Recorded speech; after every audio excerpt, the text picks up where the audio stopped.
AM Superstation, the future radio. Hey, I'm your host, Brother Michael Imhotep. It is Sunday, September 2nd, 2018, and we are live tonight. It is Labor Day weekend, and we are here. We're showing up to work. This show is live. We have a lot to talk about tonight. I was not going to take today off. All right, I got the email. They said, hey, we're still open. I said, I'll be there. All right, so we have a lot to talk about. 313-778-7600 is the call-in number.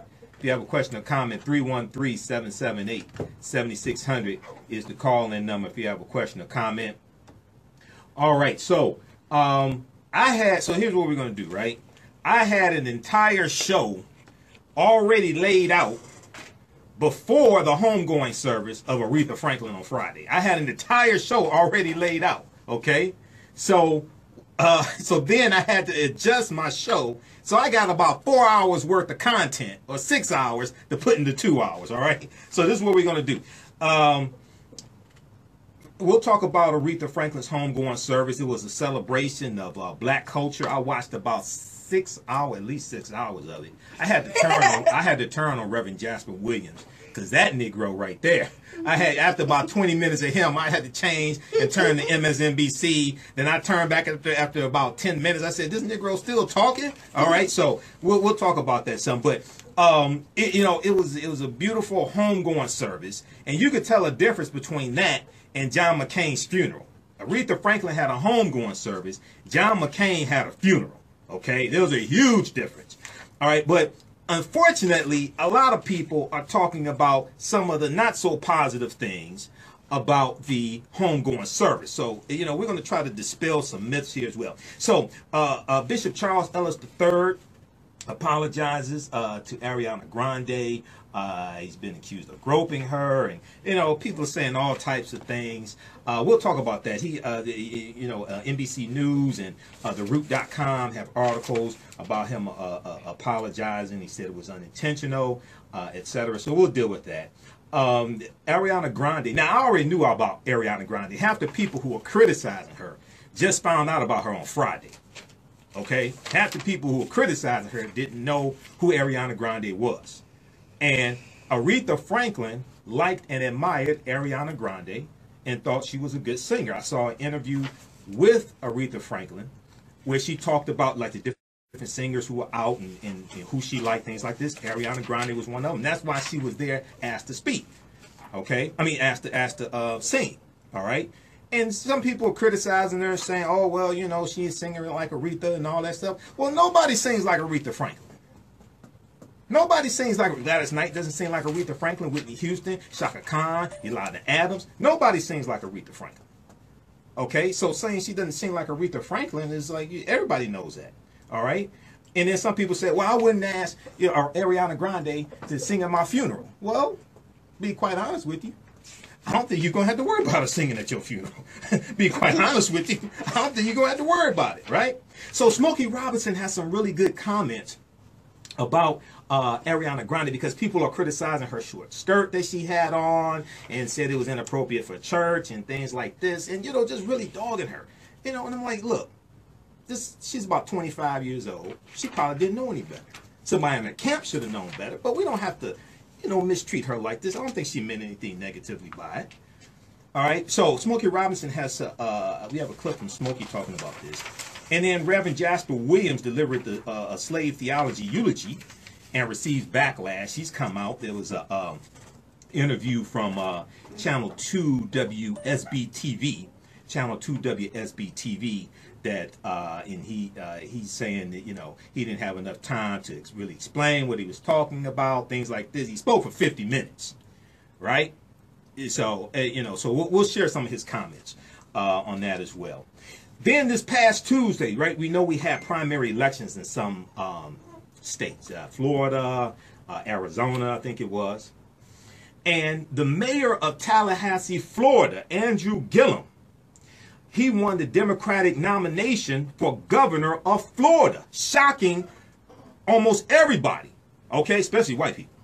Shocking a whole lot of people because according to most of the polls, it was not he was not expected to win. Now, right before the election, the last poll that came out, it was tightening.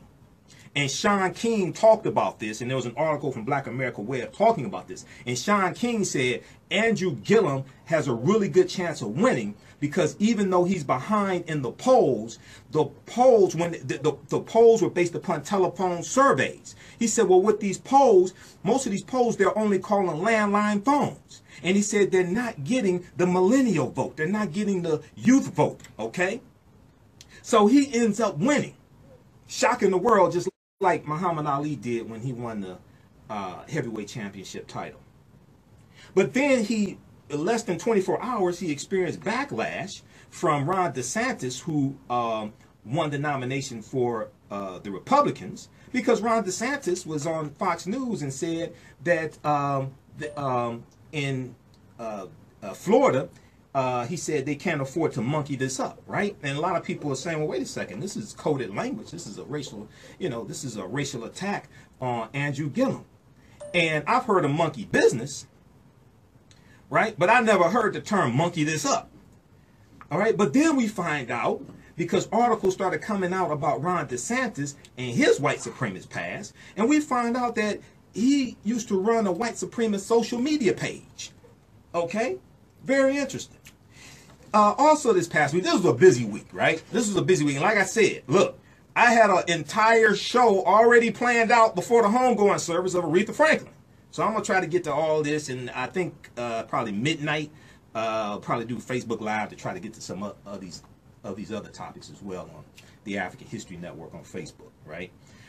Okay, so this past week also, Kanye West did an interview, and a radio interview, and he apologized for his slavery sounds like a choice comments back in May.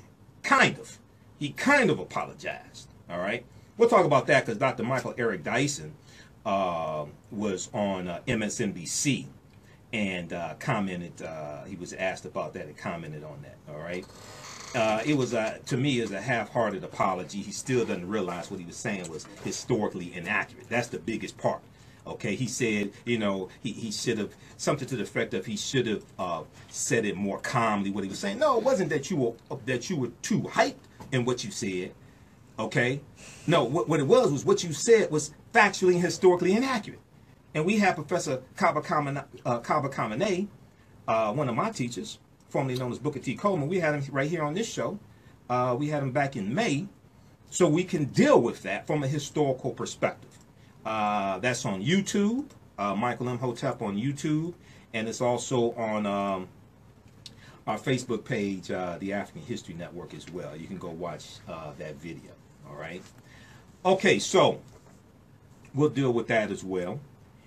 And also this past week, this is a busy week, busy news week. I did Facebook Live broadcasts, uploaded a lot of podcasts to Blog Talk Radio, African History Network, AfricanHistoryNetwork.com, AfricanHistoryNetwork.com. You can listen to our audio podcasts also. In April of 2017, in Box Springs, Texas, you had a white police officer named Roy Oliver who shot and killed Jordan Edwards. We talked about that right here on this show. Jordan Edwards was in the car. They were leaving a party. And Jordan Edwards, was a high school student, honor roll student, shot in the head, killed instantly. Well, this past week, we saw that a jury found this former white police officer guilty of the murder of Jordan Edwards. We'll talk a little bit about that. Last Sunday, we talked about, in South Africa, we talked about Donald Trump lying about mass killings of white South African farmers, okay? And the fallout from that. And Donald Trump saw a segment on Tucker Carlson's show on Fox News, better known as Trump TV. And Donald Trump tweeted, I have asked Secretary of State, Mike Pompeo to closely study the South Africa land and farm seizures and expropriations and the large-scale killing of farmers. Quote, South African government is now seizing land from white farmers, end quote. So what he was saying was basically total lies. There is no widespread mass killing of white farmers. There's been numerous articles written about this, fact-checking articles as well. The South African government is looking at planning to take back land stolen from our ancestors from white colonizers, by white colonizers, okay, without giving them compensation. And they shouldn't get compensation because when they killed our ancestors and stole the land, we didn't get compensation for the land, right? So Julius Malema, who is an opposition leader, political leader there in South Africa, he had some words for Donald Trump, okay? So we're going to talk about that. And also I have a video clip of Julius Malema talking about how Africans need to look out for Africans and how Africans need to take back the land from the colonizers. Then there was a video I posted on our Facebook fan page, the African History Network, from early in the week. And it took place outside of a Asian-owned beauty supply store. Asian-owned black beauty supply store. There was a protest taking place. The protest was led by African-American men. They were protesting because the owner of the beauty supply store a couple weeks ago had punched an African-American woman in the face, punched her in the mouth. Her lip was bleeding. She ended up having to get 3 stitches, right? He confronted her child took a $1 or $2 keychain. Apparently she didn't know it. She threw it at him as they were leaving out. He punches her in the face. It was caught on video. So African-American men organize a protest standing up for African-American women.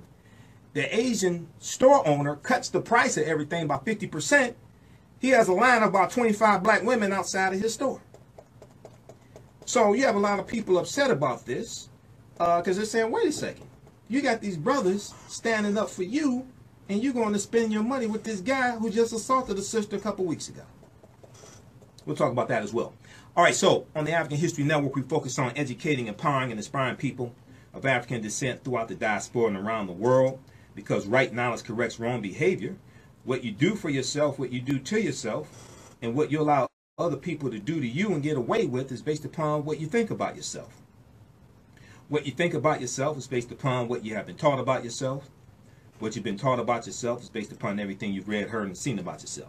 So when you control the radius of a man's thoughts, you can control the circumference of his actions, because the mind can't do or teach what it doesn't know. Now, we deal with a number of different topics here on the show. We deal with current events and history and politics, education, economic empowerment, entrepreneurship, relationships, love, sex, health issues, and much, much more. All right. Visit our website, AfricanHistoryNetwork.com, AfricanHistoryNetwork.com. You can sign up for our email newsletter there, AfricanHistoryNetwork.com as well. All right. Okay, so let's jump right into this because we're coming up on a break in about 5 minutes. All right, so Aretha Franklin had a fantastic homegoing service. A lot of white people never saw anything like that in their lives. They thought they were tuning in for a funeral. They got a concert. They got a celebration. John McCain had a funeral. There's a huge difference, right? And the Associated Press had an article picked up by a number of news outlets, including AtlantaBlackStar.com. Aretha Franklin's homegoing celebrates black culture. Aretha Franklin's homegoing celebrates black culture. All right. And it's a really good article here.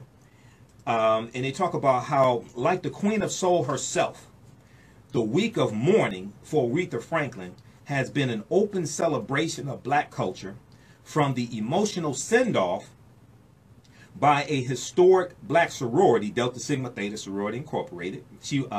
Aretha Franklin was an honorary member of Delta Sigma Theta, okay? And they had a, late this past week, they had their Omega service that they do for members. They did that at the Charles H. Wright Museum of African American History. Also, this whole week really put Detroit in a positive light. you know, with all the colonization, I mean, gentrification going on in Detroit, right? It put Detroit in a real positive light as well. So that is expected to, so we know her funeral was Friday, August 31st. You have performers, both secular and gospel, as well as athletes and civil rights activists who make up a who's who list of Black America. And Minister Farrakhan was there as well. Okay. Now, I thought Minister Farrakhan was going to speak. I kept waiting for him to speak. Come to find out, yesterday, he was not on the program to speak. He was not scheduled to speak. He had a VIP status. He was a friend of Aretha Franklin's. And we have an official statement from Minister Farrakhan as well, from the Nation of Islam, that we're going to share with you here on the show also tonight. But, you know, I watched most of the coverage on WXYZ Channel 7 in Detroit, for those listening around the country not familiar with WXYZ.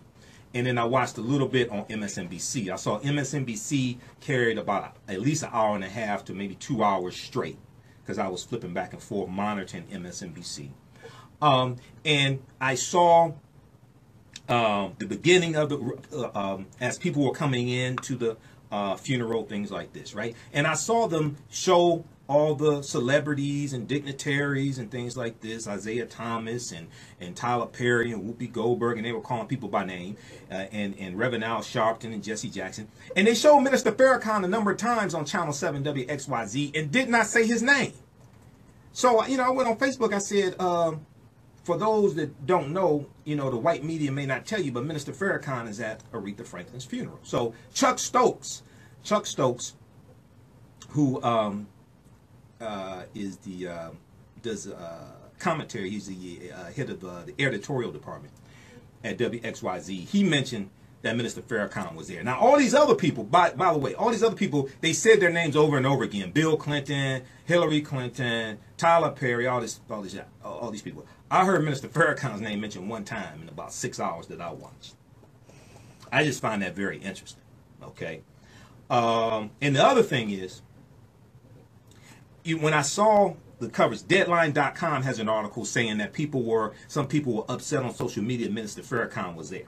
Well, number one, this was Aretha Franklin's funeral, not your funeral. So she can have whoever the hell she wants to there. Number one. Number two, the articles I saw, especially from the white media, they referred to Minister Farrakhan as controversial Minister Farrakhan, right? But I never see Donald Trump referred to as controversial in white media. I just find that very interesting. How is Minister Farrakhan referred to as controversial when Donald Trump has told 4,229 false and misleading statements in the first 558 days of his presidency? Donald Trump is undermining the FBI. He's undermining the Mueller investigation. He represents the party that's supposed to be for law and order, right? We've never seen the presidency rail against the FBI since Richard Nixon, and we know what happened to him.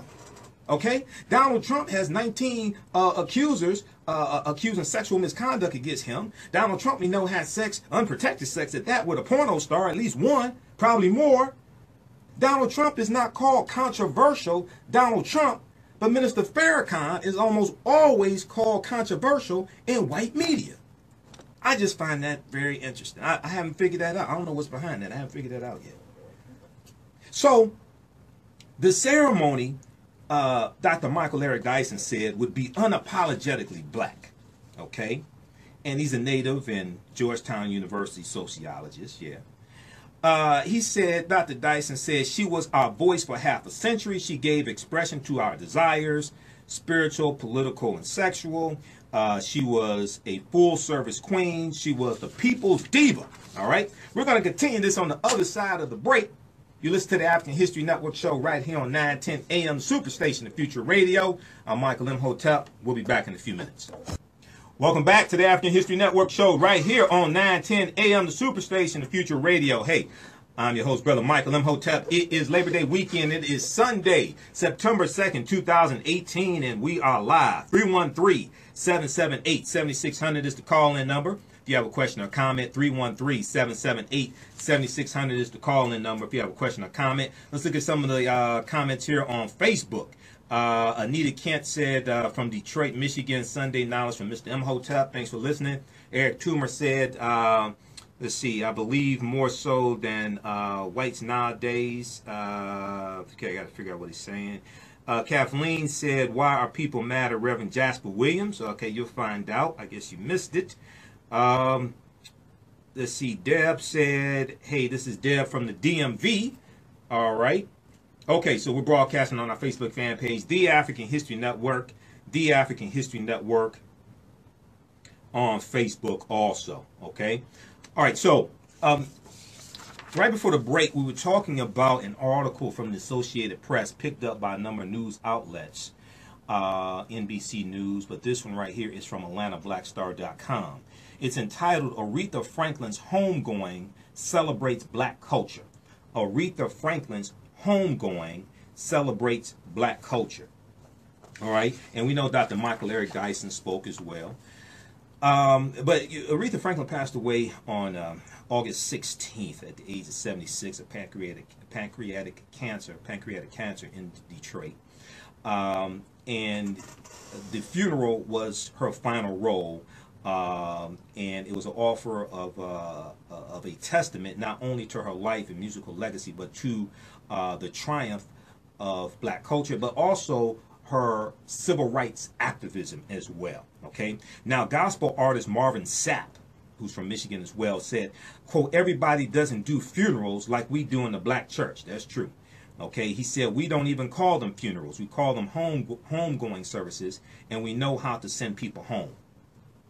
Now, the remembrances began on Tuesday under the roof of the Charles H. Wright Museum of African American History, which long housed the world's largest permanent exhibit of African American culture. Aretha Franklin lay in repose at the museum for 2 days as thousands of fans from all walks of life came to say goodbye. Roland Martin was here in Detroit. He was front and center at the funeral. He was out there, I think Thursday he was, at the Charles H. Wright Museum. I shared this Facebook Live broadcast on our fan page, the African History Network also. And I shared his live feed on Friday from the funeral. So we have hours of that on our fan page, the African History Network. You can go check that out. That's archived. All right. So now at the funeral, we know that Ariana Grande sung, I should say. And some people were commenting on her short skirt. TMZ caught up with Smokey Robinson at the airport, it appears. And he has some comments about that. Let's go to this clip.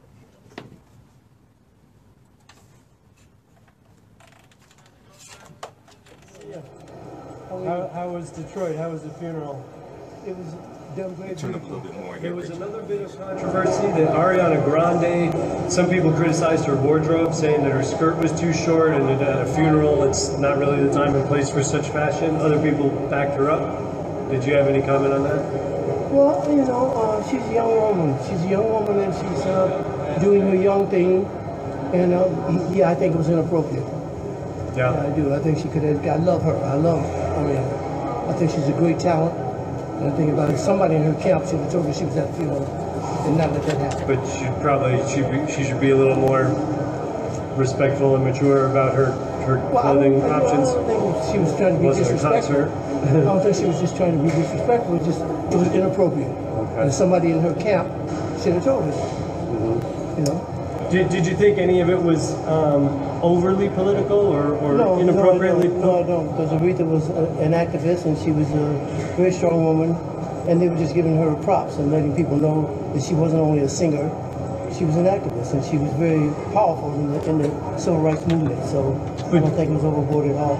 Okay, but do you think that the president and his comments about "she worked for me" was that respectful? Well, what does he say? He says something stupid every day. So, you know. All right. So, so that's the great Smokey Robinson with his comments on Ariana Grande. I don't think she meant anything disrespectful, anything by that. All right. Now, Minister Farrakhan was there once again, as I said. And before the break, I said, you know, in the white controlled media, they always refer to Minister Farrakhan as controversial, Minister Farrakhan, but they never refer to Donald Trump as controversial, right? So at finalcall.com, official website of the Final Call, the newspaper publication of the Nation of Islam, they have an official statement from Minister Farrakhan about the passing of his friend, legendary singer and activist Aretha Franklin. Okay, Aretha Franklin, a divine gift for us and through us to all humanity. All right, you can read it in full there. But the section I want to hone in on is it says her songs. Now this is written by Minister Farrakhan, by the way. Okay, her songs, her soul, and her voice did not only reach our ears, but reached our hearts, our souls, and our spirits to lift us above where we were and caused us to survive the horror, the tyranny of our painful existence as ex-slaves, free slaves, Jim Crow sufferers. Our souls yearned for relief. She supplied that balm, B-A-L-M, that balm to our pain. Minister Farrakhan goes on to say, in 1972, when I was minister in New York City of Temple number 7, the police attacked our mosque. Within a few hours, Aretha Franklin came to the mosque, to my office, and said that she saw the news and came as quickly as she could to stand with us and offer us her support. She asked me if Reverend Jesse Jackson had been there to show support. I said not yet. She said he'll be here within 48 hours. Reverend Jesse Jackson came and stood with the Muslims. We marveled at her show of courage, fearlessness, which was rooted in her profound love for her people and her desire for justice for us. Okay? Rooted in her profound love for her people and her desire for justice for us. Her activism, her selflessness, caused her to stand with Dr. Martin Luther King Jr. and the civil rights movement as she joined the struggle of our people for liberty, equity, and justice. I am personally grateful to Allah, God, for her presence in this world. I am grateful that her voice caused many to survive another day, another week, another year. She could never know how many lives her songs, her soul have actually saved. Allah has taken this precious soul back to himself. We, however, are left with the sweet memory of our communion with her. We thank Allah for her. We praise Allah for the gift he gave to her for us and the world. He closes it with, I will cherish her life, her voice, and her soul, and remember her with deep and abiding love for what she did for me, our people, and for all of humanity who were blessed by her time and service among us. And it's signed Louis Farrakhan, the Honorable Minister Louis Farrakhan, National Representative of the Honorable Elijah Muhammad and the Lost Foundation of Islam in the West. So check this out at finalcall.com, finalcall.com. Aretha Franklin, a divine gift for us and through us to all humanity. All right. So Minister Farrakhan sharing, just giving us a glimpse of what Aretha Franklin meant to him. Okay. Let's go to the phone lines. Let's go to Abdullah on line 1. Abdullah, hey, welcome to the African History Network show. Thanks for holding. Tell us where you're calling from. I'm calling from Holland Park, and I want to say hotel. And my brother, we really love you. We got your back. You know, thanks, brother. We put out over 90,000 pictures because they had a giveaway. Because they had a recent picture, we had a picture on there. That's how much we love Aretha Franklin. Right. Hey, Abdullah, just one question. You're not on the speakerphone, are you? No, I'm not. Oh, okay. All right. Go ahead. It's a little muffled, but go ahead. All right. It sounds better? It's okay. Go ahead. Yeah. And he'll be some more in the paper right there because his brother's been talking about that. He should at least give him 15 minutes and he could, the whole lot he had, he was the one to put out that stuff. You talking about Minister Farrakhan? The Minister Farrakhan. Okay. Okay. So for my he doesn't know. Just one second. Abdullah. Yes, sir. Just 1 second. I'll let you continue. From my understanding, he was not on the program scheduled to speak. That's why he didn't speak. Yeah, he was not the actual program. There were programs that they gave out for the funeral. From my understanding, from somebody who actually saw the program. The Detroit News and the Free Press have the program there on their platforms. He was not on the program scheduled to speak. That's why he didn't speak. I was wondering, he was a VIP. That's why he was on the stage, but he was not. It was an accident, though. He wasn't. He was not shit. Yeah, it was an accident. They had it like that. Okay, go ahead. Now Mr. Farrakhan, all over the world, they recognize him. Even when he went down in South Africa, they put the red carpet on him, and Ghana, and all those places. Now, why is it? Yeah, they know he was there. They couldn't give him enough respect to bring him up and let him speak. We'll find out if it was. We'll find out if it was disrespect. Well, go ahead. It'd be more of a highlight further. We got there'd be some another papers come out. They're gonna make it plain, break it down. Okay. Really, wow. But I'm glad that you made people think, and you really not afraid to tell the truth. Right. You're gonna be blessed, bro. You be surprised how much you're gonna be blessed. Okay. Afraid, tell it like it is. And thank you for taking my call. All right, Abdullah. Thanks for calling. Keep listening. All right, let's go to Tony, line 2. Tony, welcome to the African History Network show. Tell us where you're calling from. Calling from Monroe, Louisiana, Mike. Okay, you said Louisiana? Yeah, Monroe, Louisiana. Yeah. Okay, go ahead, man. Thanks for holding. Yeah, no problem. Go ahead. I want to ask you, I know I'm going off the subject, I know you got a subject matter, but I was thinking, I wanted your opinion about Donald Trump meeting with all the Christian networks, TVN and Daystar, Joni Langham this week. They had a private dinner meeting.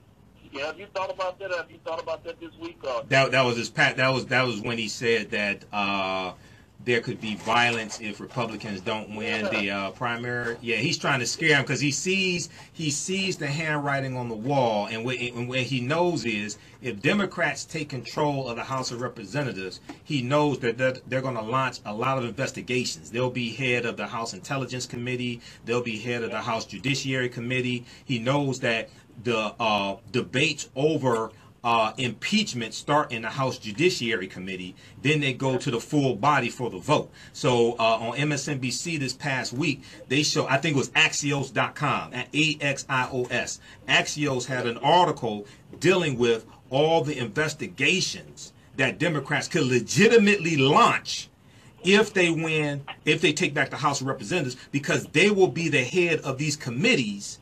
And the head of the committees, with the committees, whoever is, whichever political party has a majority in the House, they have a majority representation on those committees, and they can control which investigations get launched and which investigations don't get launched. Okay, and he knows this is coming, so he's trying to tell them, he's trying to galvanize his base, right, to get out and vote, and he wants them to talk about this on their networks and things like this. He sees the handwriting on the wall. He knows his days are numbered. Go ahead.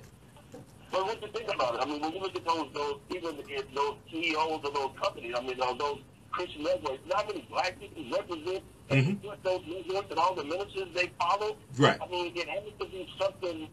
Well, that's what he said. Yeah, that's what he said. That's what he said too. Now, from my understanding, it wasn't just black ministers there; it was white ministers also. I didn't see it, but from my understanding. But yeah, that's why he said it. But it's the same thing he does on his Twitter page, where he has, I think, about 48 million followers on Twitter. It's the same thing he does on Twitter. It's not different than what he says on a daily basis.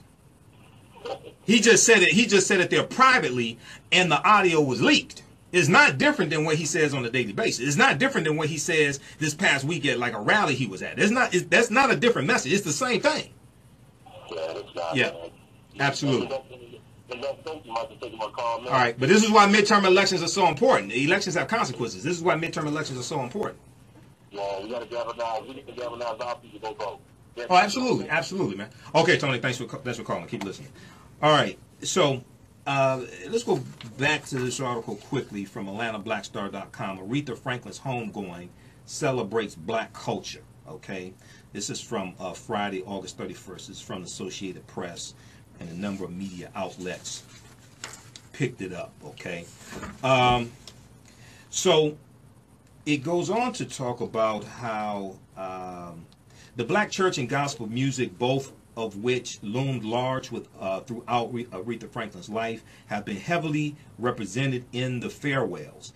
Her funeral, was held at Greater Grace Temple, one of Detroit's largest and most famous churches. Bobby Jones, a pillar of the gospel community, who currently hosts a radio show and was the longtime host of the popular Bobby Jones Gospel. I think that was on BET.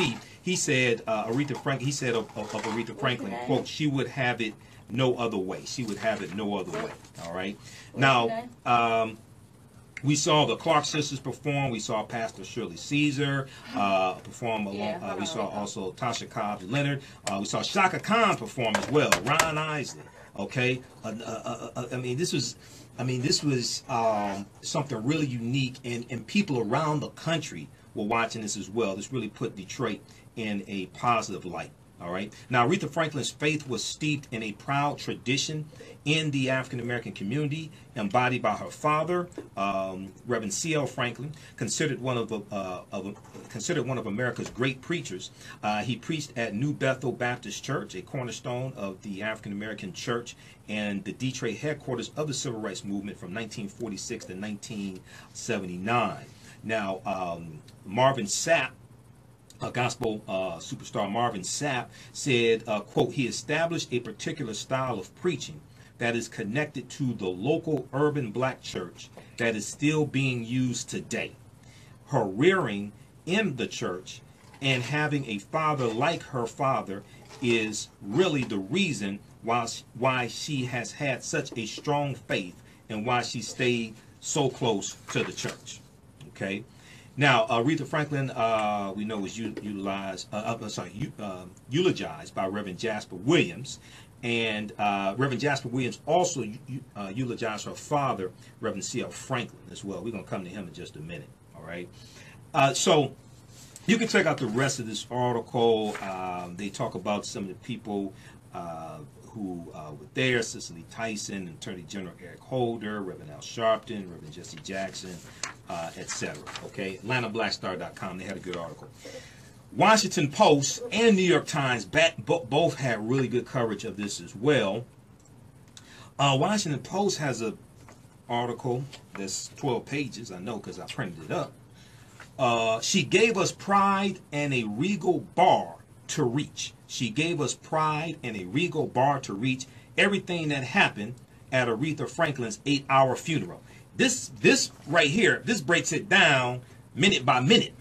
Okay, this tells you who was speaking, everything, minute by minute. You actually feel like you were there if you missed it. Okay, we know that Mayor Mike Duggan announced a resolution that's going to be passed by City Council that's going to rename Shane Park, which is an outdoor concert park here in Detroit. It's going to be renamed after Aretha Franklin. That was revealed there as well. So check this out also from WashingtonPost.com. And there was a really good article from New York Times also. I'll give you the name of this one here from the New York Times. Aretha Franklin's funeral. Stars, dignitaries, and fans honor the Queen of Soul. Aretha Franklin's funeral. Stars, dignitaries, and fans honor the Queen of Soul. They have quotes and things like this. So it's that's something really good as well. All right. So NBCNews.com, Atlanta Black Star, a lot of news outlets have been talking about Bishop Charles Ellis III. Okay. And NBC has an article, Bishop apologizes for inappropriately touching Ariana Grande at Aretha Franklin funeral. All right. He said it would never be my intention to touch any woman's breast. I don't know. I guess I put my arm around her. All right. So I posted about this. TheRoot.com had a good article about this as well. I posted about this on social media. A lot of people going crazy on social media about this also, right? So Bishop Charles Ellis was interviewed, and he said, in the article from NBC News, it says, on Friday, Bishop Ellis, who officiated the Queen of Soul's homegoing services, wrapped his arm around Ariana Grande after she finished a rendition of Natural Woman. You Make Me Feel Like a Natural Woman. He hugged her. Also, she had her left arm around his waist. Thank you Okay, for people don't want to say that. That's in the video. People don't want to talk about that, right? Now, as of Sunday, as of the time of this show, to my knowledge, as of the reporting from NBC News and other sources, Ariana Grande has not responded. Okay, but he said so. There were two things here. One, he made a joke about her name. He said, "Girl, let me give you all of your respect."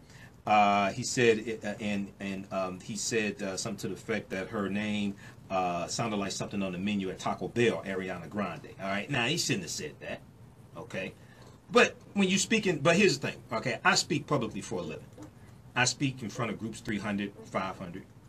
Right? He's speaking in front of at least probably 4,000 people there at least, and it's being televised to millions of people. Okay, so when you are in situations like that, you say things, you try to be funny, etc. So he shouldn't have said that. He should have, it ain't, it's not. There's no need to drag him through the mud and call him all types of names. But he shouldn't have said that. So he apologized. He apologized for making a joke about her name. So on Saturday, so he apologized for the accidental touch as well. So what people are talking about is he had his arm around her upper waist, and it was touching the side of her breast. Okay, she's a very petite woman, skinny petite woman. All right, if it had been a thick sister, it wouldn't have been like that because his arm wouldn't have reached around. Because it also, like when I speak, people ask me to take pictures with them, right? So I may have my arm around her. With a smaller woman, it goes further around. This is just from experience. It goes further around than with a bigger woman. Okay, circumference, all this stuff, right? Okay, so he said, it would never be my intention to touch any woman's breast. I don't know. I guess I put my arm around her. Maybe I crossed the border. Maybe I was too friendly or familiar. But again, I apologize, quote unquote. He said he hugged all the performers that day, saying gender was not a barrier. He said, quote, I hug all the female artists and the male artists. Everybody that was up. I shook their hands and I hugged them. That's what he said, that's what we are all about in the church. We're all about love, end quote. He went on to add, quote, the last thing I want to do is to be a distraction to this day. This is all about Aretha Franklin, quote unquote. And I just found it ironic how out of all the positivity out of this 8-hour homegoing service, this is what a lot of people wanted to focus on, which gives you an insight into some people's perverted minds. I just found it very interesting. This is what they want to talk about a lot on social media. Not Stevie Wonder's performance and him saying Black Lives Do Matter, not Smokey Robinson's words, not Ron Isley, not Reverend Al Sharpton calling out Trump, not Dr. Michael Eric Dyson, none of that. They want to focus in on this. So you had, responses on Twitter. You could read that nonsense. NBC. You could read that nonsense from responses on Twitter. Check out the article from NBCNews.com. Bishop apologizes for inappropriately touching Ariana Grande at Aretha Franklin's funeral. All right, and at the same time, her arm was around his waist as well. It's right there in the picture that people are circulating around. Nobody wants to talk about that. All right, but personally, I don't think he meant anything by it. And let's just think about this, right? Let's think for a minute. If he wanted to grope her, why would he do it in front of 4,000 people with millions of people watching live across the country? When he could do it off to the side privately. Why would he do that in front of 4,000 people? There's at least 4,000 people there. Why would he do it live in front of 4,000 people? And you got millions of people, all the media outlets were there broadcasting this live. Why would he do that? So that doesn't even make any sense. All right, to me, she still has not responded. We'll see what she says. Let's go to the phone lines. Let's go to Rico, line 1. Rico, welcome to the African History Network show. Thanks for holding. Tell us who you're calling from. Detroit. Okay, all right, go ahead, Detroit. Go ahead with your question or comment, Rico. I was gonna say, it looked as though in the beginning, Carrie Griffith. You said what now? It looked like what? it looked like in the beginning of the service when he was outside from the church, talking to Karen Pepper and I can't remember her name, but it looked like he groped her too. Who? The pastor. Groped who? Karen Pepper. Okay. Yeah, it looked like he was talking to her or something. But I mean, like, I say that to say this. That's kind of like why I can't really deal with churches. I already think like it's a conspiracy already. Like people trying to fill up their mind to believe something to like take away from true life and make you pay for it. You know, in a sense. You know what I'm saying? And that's all it's really be. Because I mean, like the church is just a mind control. You know, it's not like people going to church. The parishioners are, but I mean, but like, there's a lot of people that's not. You know what I'm saying? The pastor probably like things like, you know, people that come to church ain't worth the time because you don't really believe in that. Okay. Basically a puppet. All right, Rico. Okay, thanks for calling. I don't know what he's talking about, but all right, mind control. Okay. Some of it's mind control, all of it's not mind control. It's black liberation theology. Negative corporate hip-hop is mind control, if you want to talk about some mind control. Negative corporate hip-hop is mind control. I've been studying media for 26 years. But, you know, he doesn't go to church because of groping in church. Okay. Let's go to John, line 2. Hey, John, welcome to the African History Network show. Tell us where you're calling from, John. Okay, I'm calling from the east side. Go ahead. East side of Detroit. Go ahead, John. Go ahead, John. You're on the air. Yeah. Church niggas still getting church. Hold on, John. You're breaking up. What'd you say? Yeah. Yeah, I'm here. Yeah, now I'm here. Okay. Go ahead. Now, why I think that the two little church ladies, she was that kind of established, blasted, and so forth. Why? Hey, John, get your phone fixed. Rachel, just monitor it. John, you're breaking up. We can't understand what you're saying. Try to fix your phone, and we'll come back to you, John. Let's go to Theo, line 3. We got about 3 minutes before the break. Theo, welcome to the African History Network show. Tell us where you're calling from. Well, thank you, Detroit. I have three points.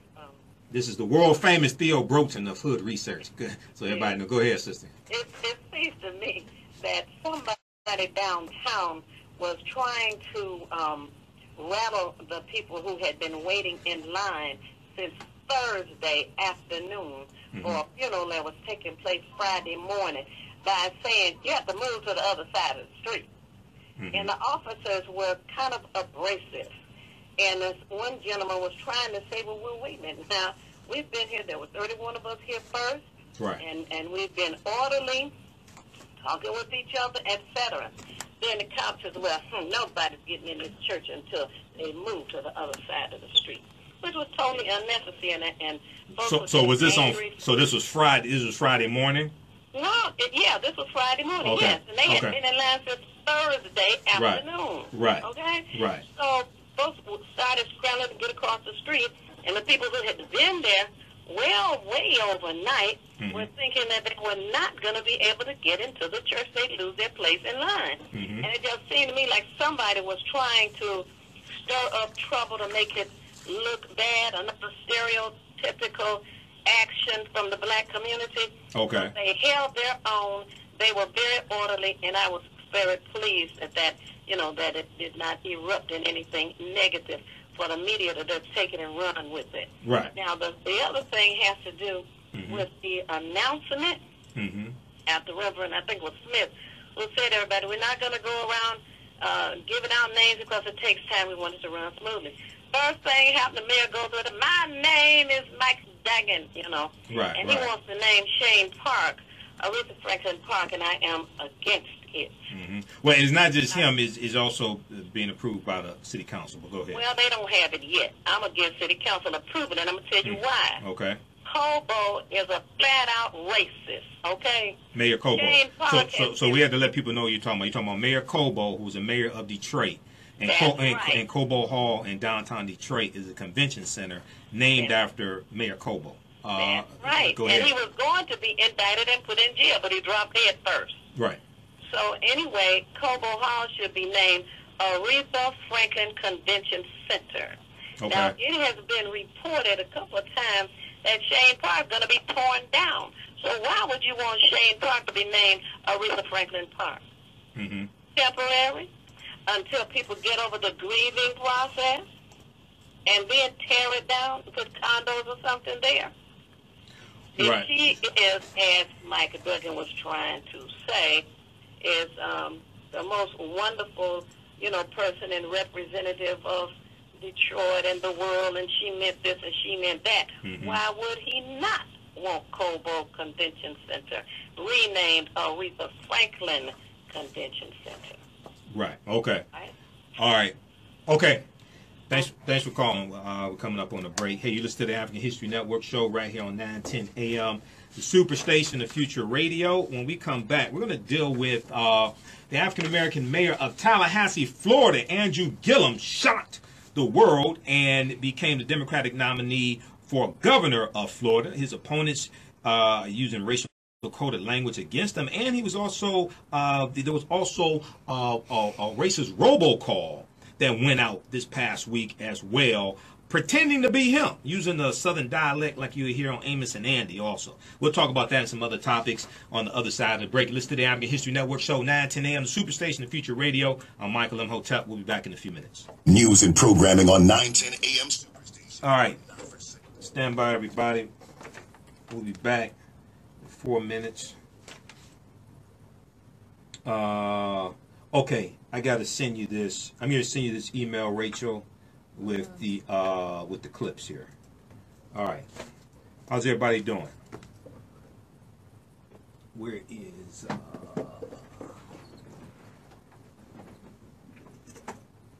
You could just play the clips from your computer. Yeah, but sometimes there's a short in my computer, so I don't want to take a chance on that. All right, stand by, everybody. We'll be back in about 4 minutes. How's everybody doing? Call-in number is 313-778-7600.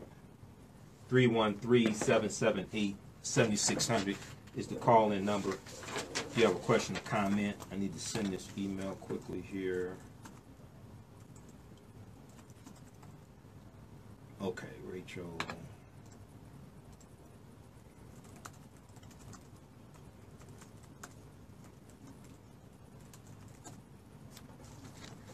All right, so let's send these clips here. So we're going to go with the first one is going to be about Andrew Gillum. This is from MSNBC. How's everybody doing? Okay, so hey, if you want to support the African History Network, you can donate to the African History Network, paypal.me/the AHN show, paypal.me/the AHN show. We'll post it here. Also, you can order our DVD lectures at our website, africanhistorynetwork.com, africanhistorynetwork.com. And also, my online courses are there as well that I teach. They're all on demand. They're video. Deal with thousands of years of history. They're there also. Let me see how many more clips are there. Clip 4, Julius Malema. All right. Is that it? I think that's it.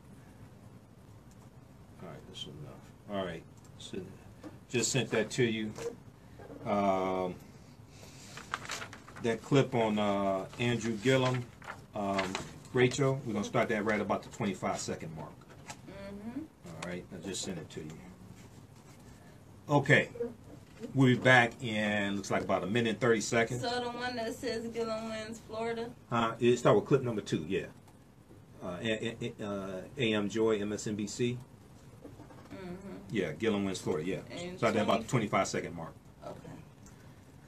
Okay, let's see who. So when we come back, we're going to talk about guys. We'll talk about Reverend Jasper Williams. Jasper, that sounds like a slave name. And his slave theology. He delivered the eulogy at Aretha Franklin's funeral. This right here? Huh? Right here? Yeah. Start at the 25-second mark. Yeah. Okay. So who we have here? We've got Jacqueline. Okay, Jacqueline's in Pensacola, Florida. 30 seconds. 30 seconds? Yep. Okay, so I hope you get out and vote for Governor Jacqueline and U.S. Senator. Got Brian, Dave, Margaret, Alicia Taylor, Memphis, Tennessee in the house. Jacksonville, Florida. Dave's in Jacksonville. Pauline. All right, just a few of the people watching. All right, let's post a link here. 55 seconds. Huh? 55 seconds. 55. I gave you another minute. Oh, you don't have to do that. I'm ready to go. Because we only have an hour left. I got a lot of information to get through.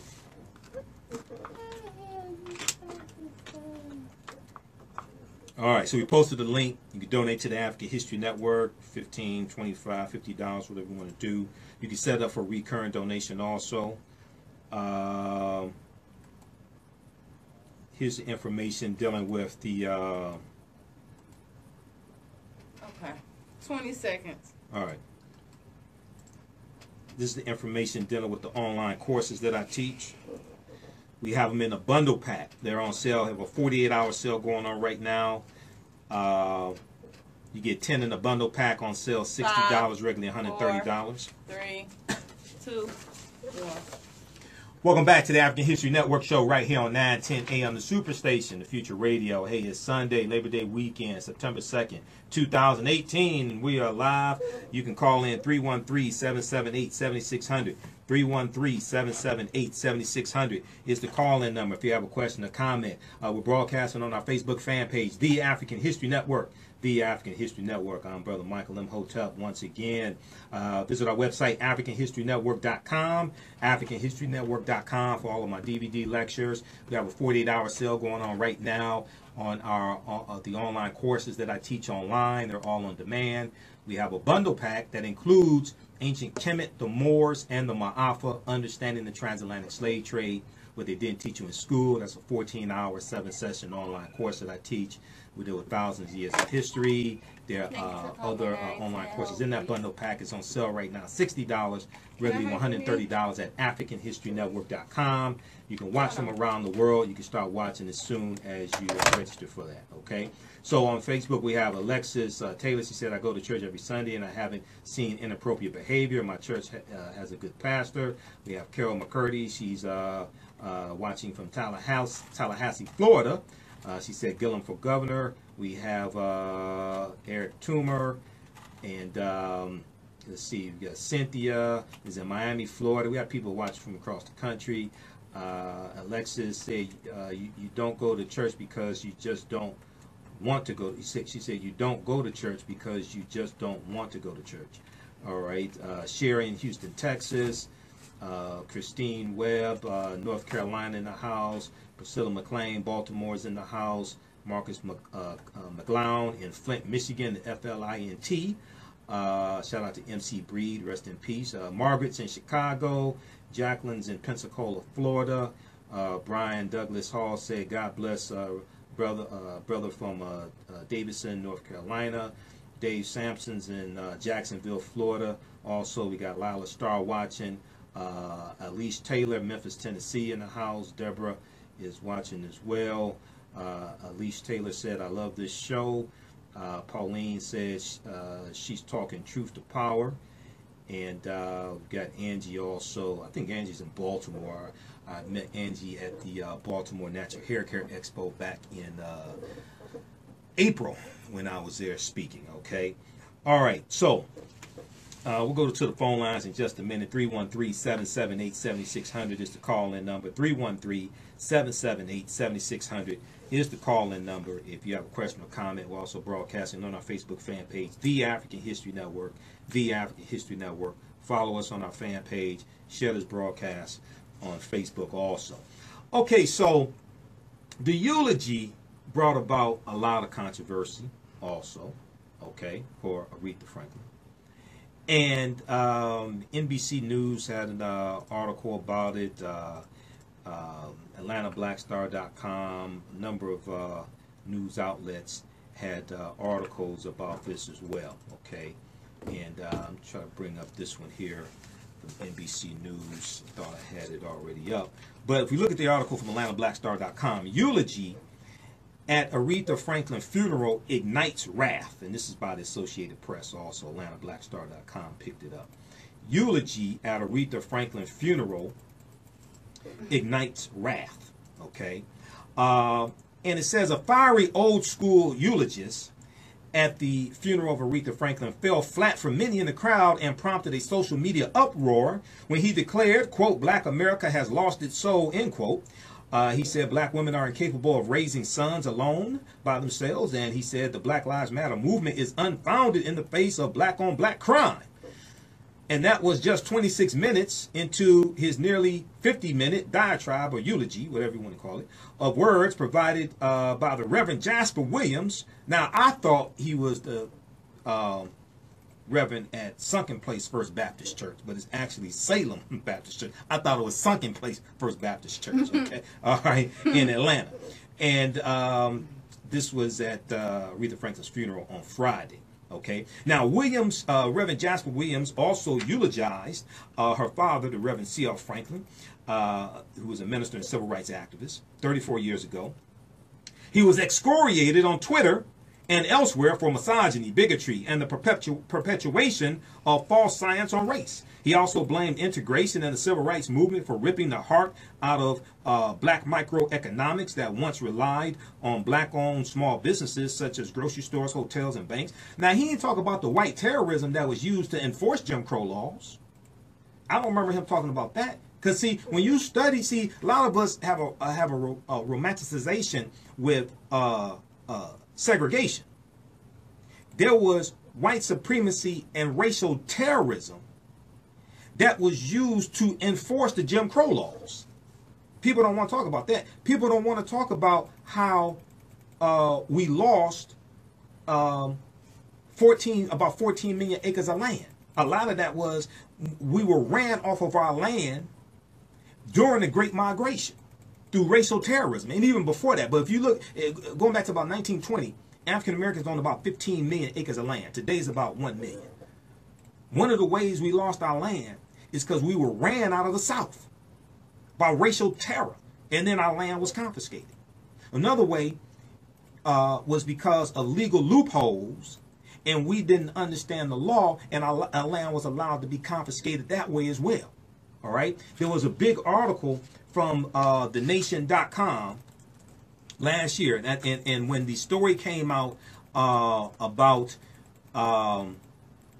the African-American farmers a couple months ago, the African-American farmers who alleged that they were sold fake soybean seeds, and they said that they felt this was an attempt to steal their land. I did that on Facebook Live, and we put it on YouTube. Okay, Michael Imhotep on YouTube, IMHOTEP, and it's on Facebook Live. It's on our Facebook fan page, the African History Network. It was in 2 parts, and I went and broke down this history. All right.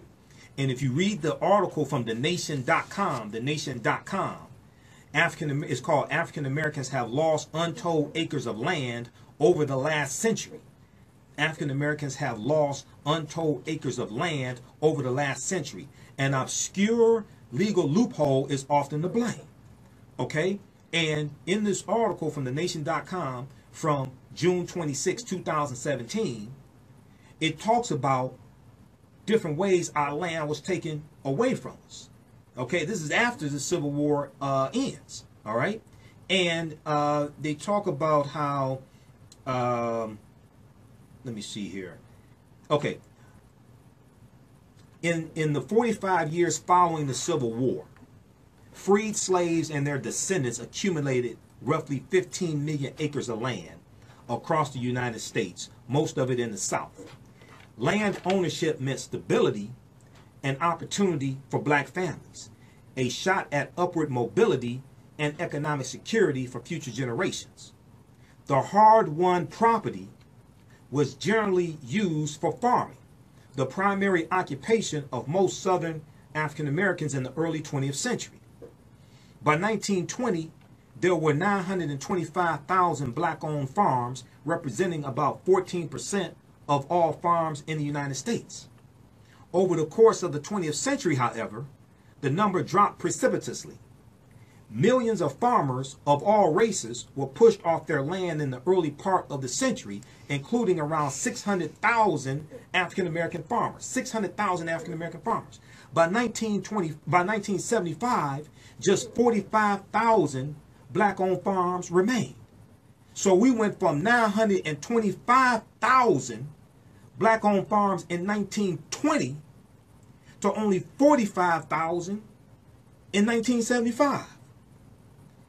Quote, it was almost as if the earth was opening up and swallowing black farmers, end quote, writes scholar Pete Daniel in his book, Dispossession, Discrimination Against African American Farmers in the Age of Civil Rights. Dispossession, discrimination against African American farmers in the age of civil rights.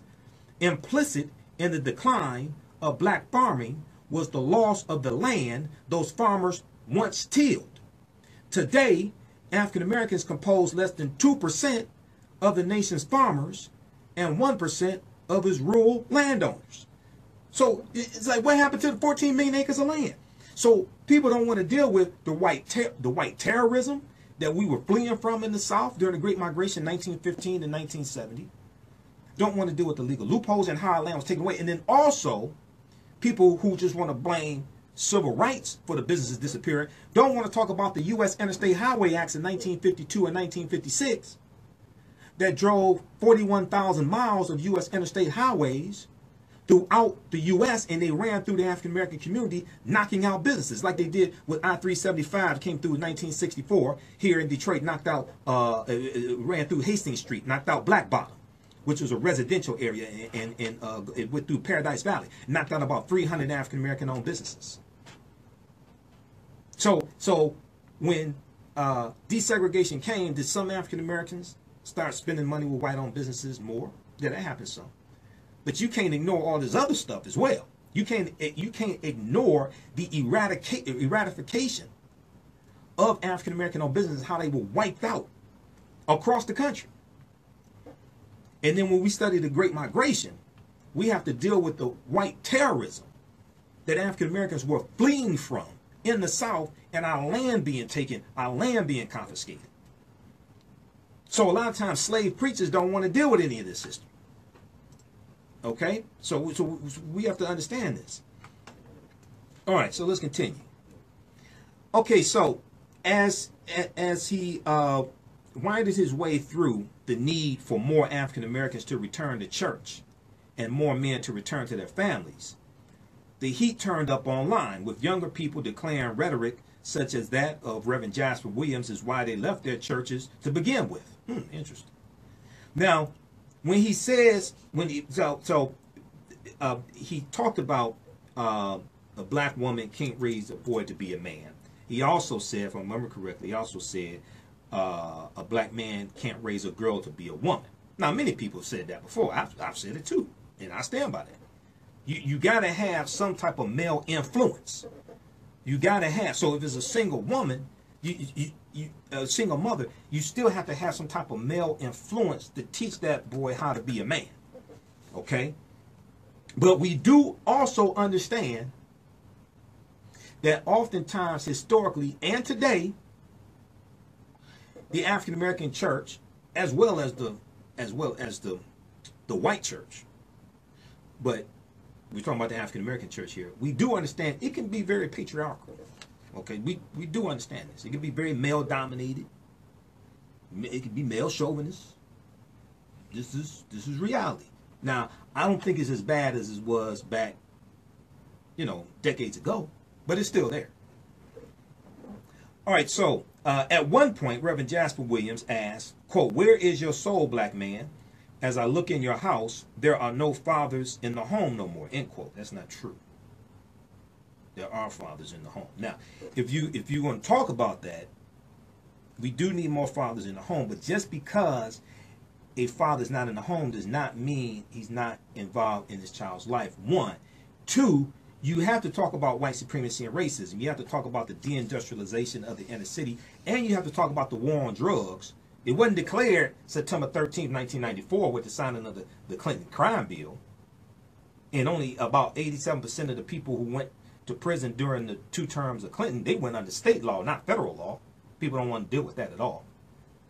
But you have to deal with the declaration of the war on drugs that was declared June 17th, 1971 by Richard Nixon, who was a Republican. That's when the war on drugs was declared. That goes back to June 17th, 1971 with Richard Nixon. Mandatory minimums didn't start in 1994. They go back to 1973 with Governor Nelson D. Rockefeller and the Rockefeller drug laws, who was the governor of New York. That's where mandatory minimums start. So there was an article from Vox.com, VOX. I know he had 50 minutes, but he, I mean, you know, now, okay, let me say this, right? So he was a friend of Aretha Franklin's. He eulogized Aretha Franklin's father, Reverend C.O. Franklin.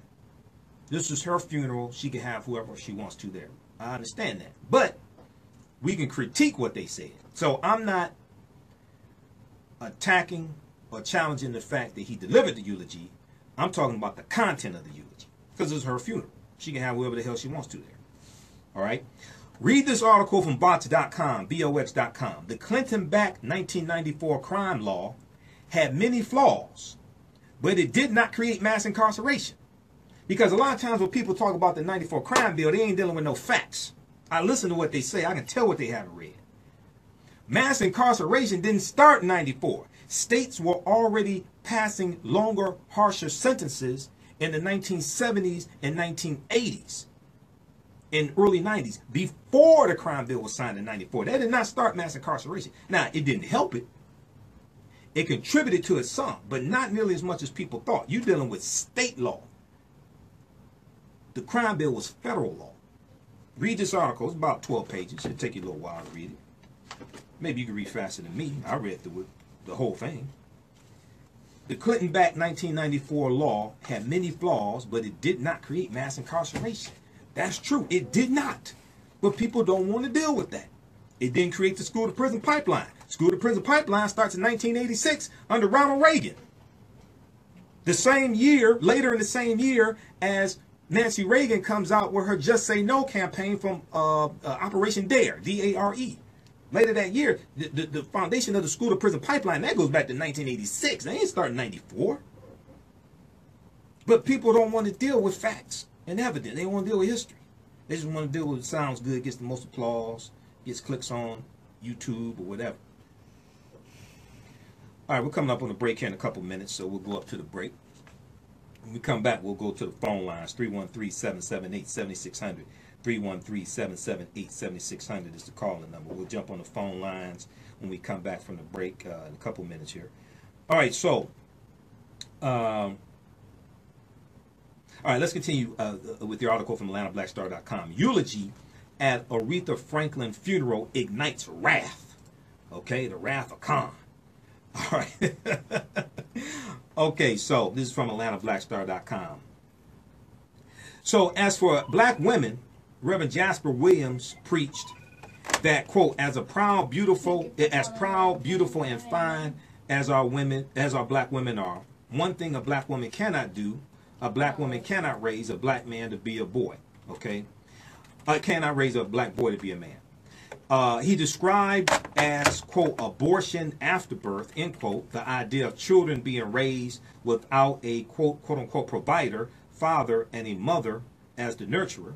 He negated the Black Lives Matter movement altogether in light of black on black crime, falling back on a rhyming pattern of yore. He said, quote, it amazes me how it is when the police kills one of us, we're ready to protest, march, destroy property, things like this. And he says, when it's one of us, nobody does anything. Black on black crime, we're all doing time, we're locked up in our mind. There's got to be a better way. We must stop this today. All right. Now, what's interesting is that I've seen numerous protests. I see vigils. I see Stop the Violence marches. There was just one in early August in Chicago. It was a big Stop the Violence March, and people were calling on Mayor Rahm Emanuel to help stop the violence in Chicago. They were calling for him to resign also. There was a big, massive protest. When you study, and the other thing, what I find very interesting, is that people like him will talk about black on black crime, but they won't talk about white on white crime. Because 83% of white people who are killed each year are killed by other white people. You kill where you live. Okay? So I've seen numerous, Reverend Al Sharpton has led marches dealing with Stop the Violence, Reverend Jesse Jackson. You have various organizations in the community that focus on stopping the violence, intervening into altercations. You have a number of different efforts dealing with this. So to say that nobody does anything when one of us is killed is not true. Now, should we say more people should do something? Yeah, we could say that. But to say nobody does anything when any of us are killed is just not true. And just earlier in August, there was a big protest in Chicago. I talked about it. I did a Facebook Live broadcast about it to draw attention to it.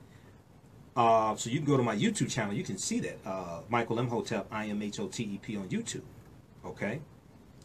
And the other thing is comparing police violence to African Americans killing each other. You shouldn't compare that because police are paid by taxpayers to protect and serve, not to racially profile and not to unjustly kill us. So and usually when police kill African Americans, usually they're not prosecuted, even if we know they're guilty. Usually they're not prosecuted, and if they are prosecuted, most of the times they're not found guilty. Now we do see an increase in the number of trials, and we're starting to see a little more convictions, but still, majority of the time they're not found guilty or not prosecuted at all. So it's different when somebody is supposed to uphold the law, serve, and protect, and they are paid by taxpayers, and they violate the law. When African Americans kill each other, majority of the time, usually, not all the time, but usually, perpetrators eventually arrested and tried and, in general, usually convicted. So those are two different things. What happens is, black preachers like this don't want to confront white supremacy and racism. That's what it is. They don't want to confront white supremacy and racism. So they don't want to deal with any of these things. They want to attack Black Lives Matter, the movement, which is focusing on holding police accountable. But at the same time, a lot of Black Lives Matter activists, and Roland Martin has talked about this. They got started dealing with violence in their own community. Not police violence, but just violence in their own community. Okay? We're coming up on a break here. You listen to the African History Network show right here on 910 AM Superstation Future Radio. I'm Michael Imhotep. When we come back, we'll go to the phone lines. We'll be back in a minute. Welcome back to the African History Network show right here on 910 AM, the Superstation of Future Radio. Hey, during the break, I was talking to people here on Facebook Live. Follow us on our Facebook fan page, the African History Network, the African History Network. We got people watching. Those watching, share this broadcast on your Facebook page. Hey, we've got Angie Flood Williams. We've got Ad Dawadu. Said Jasper should have focused on the celebration of Aretha Franklin. We have Leola listening from Jackson, Florida. We've got Eric Potts. He said, why bring that up? He said, but why bring that up during her homegoing service? Okay, that was not the time or place for that. We have Alexis Taylor. Reverend Williams showed hatred for his own race. Angie said, no, we are paying them to kill us, our sons and daughters. Is sanctioned by the courts and upheld by the Supreme Court, aka white supremacy's court. Well, the Supreme Court, the Supreme Court justices are nominated by the president. We vote for president. One of the reasons why you got what's taking place right now in Kavanaugh, giving confirmation hearings about to start on Tuesday for Kavanaugh to be a Supreme Court justice, is because, you know, not enough African Americans voted also for president. We got to understand the relationship. We've got to understand that presidents nominate Supreme Court justices, but also the Supreme Court justices are confirmed by the U.S. Senate. So we have to vote for U.S. senators, we have to vote for members of the House of Representatives, and we have to vote for those who are in line with our issues. To understand our issues, we need to understand our history, and we need to leverage our economics to enforce our votes and push a political agenda as well. We've got David E. Kelly said, exactly, learn like a scholar. A wise person will listen carefully to take in knowledge rather than spout out while not having anything wise to say. We've got Kathleen. And let's see, Maria. Just a few of the people watching on Facebook, okay? And, okay, he said, so he asked the question, Reverend Jasper Williams, right before the break, we were talking about Reverend Jasper Williams' eulogy at Aretha Franklin's funeral on Friday, August 31st. It sparked outrage and ignited wrath on social media and people watching in general. I had to turn away from him. I said, this Negro right here. I had to turn to MSNBC, and I turned back a few minutes. I said, this guy's still going? He asked a question during the eulogy. He said, does Black Lives matter? He said, quote, no, Black lives do not matter. He said, Black lives will not matter. Black lives ought not matter. Black lives should not matter. Black lives must not matter until Black people start respecting Black lives and stop killing ourselves. Okay? Now, I'm all for self-accountability. But you got to understand, you have to understand the effects of white supremacy and racism on African people that also help to create dysfunction. But even if all that being said, and say all African people hated each other, and self-hatred, all that stuff, yeah, okay, so we acknowledge a lot of that exists. Not in all African Americans, but a lot of us unintentionally. It's side effects of from white supremacy and racism. We are all going through a 12-step process trying to recover from the side effects of white supremacy and racism. We don't understand what it is and how it works. We're also dealing with post-traumatic slave syndrome. And some of us are dealing with PTSD. That's President Trump stress disorder. I'm one of those. I suffer from PTSD, President Trump stress disorder. Right? That still does not matter. That still does not mean that your life should not matter. That still does not mean that your life should not have value. That doesn't justify police officers unjustly killing African Americans, unarmed African Americans. I do understand that some police killings are going to be justified. Okay, if you rob a bank and you come out that bank and police say drop that bag of money, you start shooting, they're probably gonna shoot your ass. I understand that. But we're talking about other cases. We're talking about like with Jordan Edwards in Box Springs, Texas, who is in the car that's driving away from an officer slowly, and the officer opens fire, talking about he feared for his life and his partner's life, and kills Jordan Edwards. We're talking about unjust killings of African Americans. Okay, so he said Black lives must not matter until black people start respecting lives and stop killing ourselves. All right. He doesn't talk about white on white crime. He doesn't talk about the fact that the majority from 1980 to 2008, 53% of gang-related homicides were committed by white people, and 56% of the victims of gang-related homicides were white people. He doesn't deal with none of that. Okay. Social media critics called his eulogy "quote unquote" a disaster and questioned why he was chosen as the one to honor Aretha Franklin. Now, once again, if Aretha Franklin wanted him to perform her eulogy, okay, that's cool, because it's her funeral. It's not my funeral. Okay, I'm gonna have somebody else at my funeral. It ain't gonna be this guy right here. Okay, almost cussed him. It's not gonna be him. So she can have whoever she wants to have, but we can critique what he said. Okay. So check out this article from AtlantaBlackStar.com. Eulogy at Aretha Franklin funeral ignites wrath. Let's go to the phone lines. Let's go to Wilson, line 2. Hey, Wilson, thanks for holding. Welcome to the African History Network show. Tell us where you're calling from. I'm calling from Detroit. And excellent program as usual, Mike. Okay, from Detroit. Go ahead, man.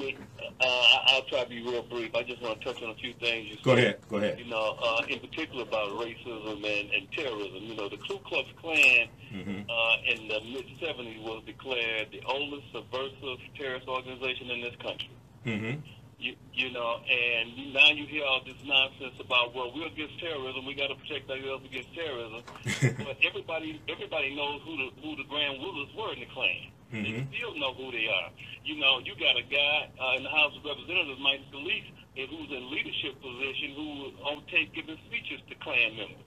Right. I mean, so it's all out, it's totally all out of context. And just a little bit about the drug thing. You know, the uptick in homicides in this country did not occur until the mid-'60s, which is when there were civil disturbances across this country and the heroin influx started. Right. Prior to that, there were no 300, 400, 500 people being killed each year in the major cities. After heroin hit, after the civil unrest in New York, Detroit, Newark, Chicago, L.A., after that it was flooded. And the CIA even admitted later that they did bring it in to create strife between the Crips and the Bloods. So it's all by plan. It's a design to eliminate blacks. And it has, unfortunately, it has really worked. It has really worked. Well, what hasn't eliminated us, our population keeps increasing. If we look at now, I'm against us killing each other. I do know some of it's going to happen. I'm against it taking place out of self-hatred and things like that. Yes, we do need to address it, but at the same time, wait a second. See, when white people kill white people, it's not called white-on-white crime. It is sensationalized, and that term comes from the white-controlled media. Anyway, black-on-black crime, right? There's no doubt about it. There's no doubt. In Detroit, in Detroit in the 60s, they ran articles about that, saying that they created that after the cocktail chat about the black-on-black stuff. You know, right. I'm in total agreement with you. Right. You know. Go ahead. At one time in this country, you know, minorities were the second. I mean, African-Americans, we were the second. Oh man, mid-60s, early 70s.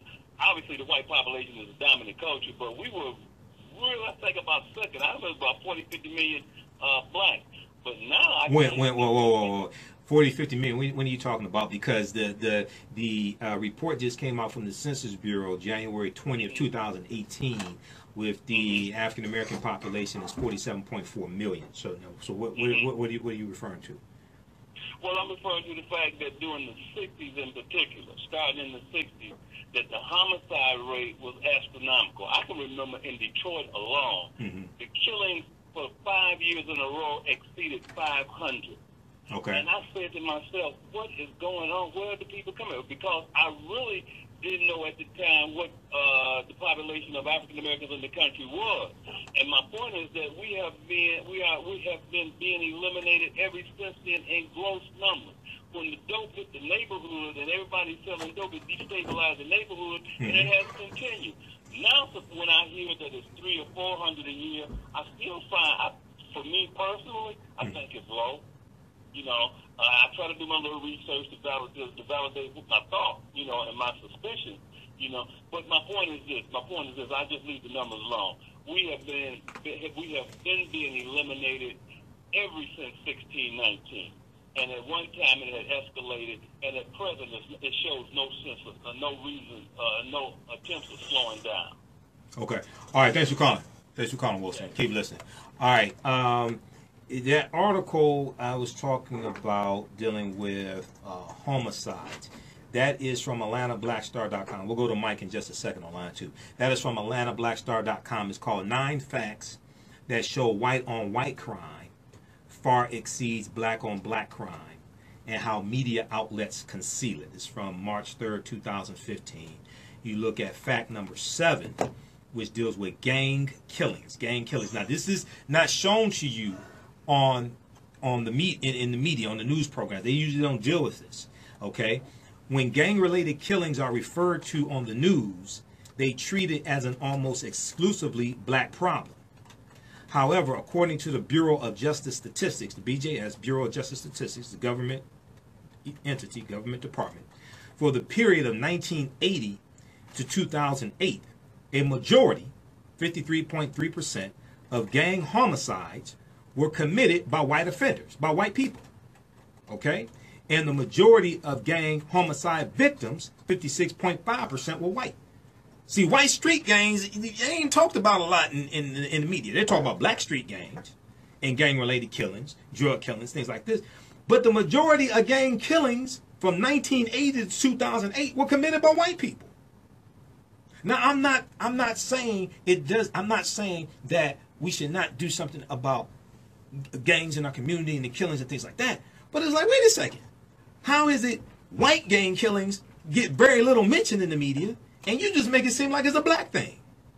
So the study that they cited, because I went and read the study they cited, because that's what I do. It's a 36-page study from the Bureau of Justice Statistics from the U.S. Department of Justice. It's called Homicide Trends in the United States, 1980 to 2008. And you look at page 12, table number 7, it breaks this down and confirms that information. Okay? Then you look at the article from thinkprogress.org from March 2015. It's called How News Outlets Help Convince You That Most Criminals Are Black. How news outlets help convince you that most criminals are black. And they look at a nationwide study. Read that article. That breaks that down also, okay? Let's go to line 2. Let's go to Michael. Hey, Michael, thanks for holding. Welcome to the African History Network show. Tell us where you're calling from. Hey, Mike. Thanks for allowing me to chime in from Chesterfield. So, go ahead. The point I want to make. Chesterfield, Michigan. I know, go ahead. Personally, all black people are not criminals. But let me give you a statistic. Last year, 7,801 black lives were killed. I don't care what happened in 2008. We're talking about 2017.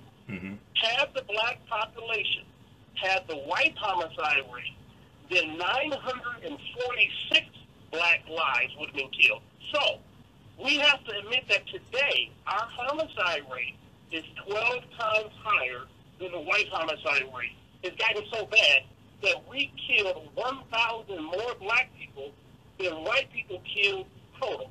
So, I'm not saying that all black people are criminals. I'm a black man. I got a black son. Right. But what I'm saying is, today, our rates are far higher than the white rate, and that's something we need to address. Whether it's been talked about at a funeral, I would agree with you, there's a better venue. But I am saying there is a huge difference between our homicide rate and theirs. And one other statistic. In Detroit, the clearance rate for about the last 10 years has been 30%. So when you see that 300 people get killed, that means only 90 of those homicides are solved. 210 murderers walk free in the city of Detroit every year. So yes, when they're caught, they're convicted. But most of those homicides are never solved. Right, and one of the contributing factors to that is like the quote unquote no snitch rule. But when you study that, I wasn't done with Mike. Mike, call back. I wanted to get the statistics. I wanted to get where you got those statistics from. Call back, Mike. 313-778-7600. Call back, Mike. I wanted you to cite where those statistics came from. 313-778-7600. Call back, Mike. Thank you. When you study negative corporate hip hop, you'll see in some of it you have the quote unquote no snitch mentality that is marketed in that. Part of the reason that you have a lot of those unsolved homicides is because a lot of people in the community won't talk. Now, part of that has to do with a lack of trust with police, things like that. But we have to understand, it's our community that message is marketed to in the music.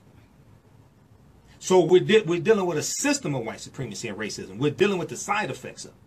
We're dealing with a system of white supremacy and racism. We're dealing with the side effects of it. Okay? And then also you have to understand, now you're going to see an increase. You probably see an increase in the homicides now with white people, and it's around the opioid addiction and the opioid crisis. Because you have white people committing crimes to feed their heroin addiction, to feed their opioid addiction. Okay? They ain't just getting money to feed that addiction because they have health insurance. Because, see, a lot of people, when they can't get any more drugs, any pills, opioids, they turn to heroin because the foundation of heroin is opium. And they're committing crimes to get the money to buy the heroin. But that's not being talked about. Okay, so we have some contributing. So we have some contributing factors here. Let's go to Kathleen. We got a couple more minutes. Let's go to Kathleen, line 4. Kathleen, welcome to the African History Network. So tell us where you're calling from. I'm calling from St. Louis, Missouri. St. Louis, Missouri. All right. So St. Louis and St. Louis County, that's where Judge Wesley Bell is the new prosecutor beating Bob McCullough. Go ahead. Yes. Mm-hmm. Of course. Amen to that. We love it. We love it. We love it. We did our job and got him in office. Yes. We were supposed to do. So we're very Yep. excited about that. And hold them accountable. Go ahead. Yeah. Yeah. Well, you know, you got to do that too. That's part Absolutely. Of the game. Yep. I just wanted to say that in terms of Pastor Jasper Williams, I guess if you look at if you know his background, Mm-hmm. you can kind of understand more of the place that he was coming from. Mm-hmm. And, you know, I just believe that what he said, it was just time to say it. And a lot of people are like, that wasn't the venue, it wasn't the proper time, he didn't say it the way you wanted him to say it. And I don't agree that he should have said, you know, no black lives don't matter and never will. Okay, but I understand the context in which he was saying it. He was saying that if we don't work on our internal problem, Mm-hmm. then that's going to make it doesn't make it hard, but it's just saying how can we not really, with all the fuel that we approach the police brutality with, and I'm a part of Black Lives Matter, so I definitely approach it with all the fuel I need. You know, I'm out there in the streets and everything, but it has to be the same in the community. We have to set that same fire to say there is total dysfunction in the black race in some areas, and we really need to work hard and with as much tenacity to bring that down as we do for cops killing our brothers, killing our sons. And literally the words that he spoke is almost not, you know, I kind of spoke the same words at my own brother's funeral because I wanted them to know all of this violence, all of this gun violence. Mm-hmm. I talked about the pipeline to prison. I talked about mass incarceration. You know, I spoke for almost 50 minutes at my brother's funeral. Right. Because But the message really needs to get out there. And you know what I wish, brother? Right. And I love your show, by the way. You know Thank what you. I wish? What? I wish the churches and people like you would come together, because the knowledge you have and the platform a lot of these pastors have, that really needs to come together. Right, but when we talk about this, we have to. But when we talk about this, we have to understand that African Americans killing each other is not isolated. See, because you once again you're dealing with pathologies inflicted upon the African American community that are side effects of white supremacy and racism. So when we deal with it, we have to when we deal with it, we have to deal with it holistically. Okay, just talking about black people killing each other is like it's not taking into account why these things are happening. Go ahead. But you know what? Like I said, if you look at his background, Mm-hmm. What's his background? You got to think about this guy. He, you know, they marched the streets. They participated in it. They know what racism is. They fought racism. Everybody don't know what racism is. I'm serious. Everybody does not know. Everybody does not know what racism is, and white supremacy, what it is, and how it works. Seriously. But go ahead, and then I got to get to this other article. Right. I would just love for these two worlds, the spiritual world where the pastors have this amazing platform every Sunday, every Wednesday, you know, whatever, and this world of knowledge of the pipeline, the prison system, knowledge of mass incarceration, knowledge of 85% of the prisoners are from black prisoners are from single-parent homes. Mm-hmm. That knowledge really needs to be paired with the church. As a race, we need to marry those that deals with understanding our history. See, that deals with understanding our history. We need that. And how I got to that and understanding how to reverse that. Okay. All right. Thanks for calling. All right. So let's go to, because we're running out of time here. Okay. So let's go to this second article. This is from NBCnews.com. Two of them. One from NBCnews.com and the other from WSB TV. And this deals with Pastor Jasper Williams apologizing and saying people misunderstood him.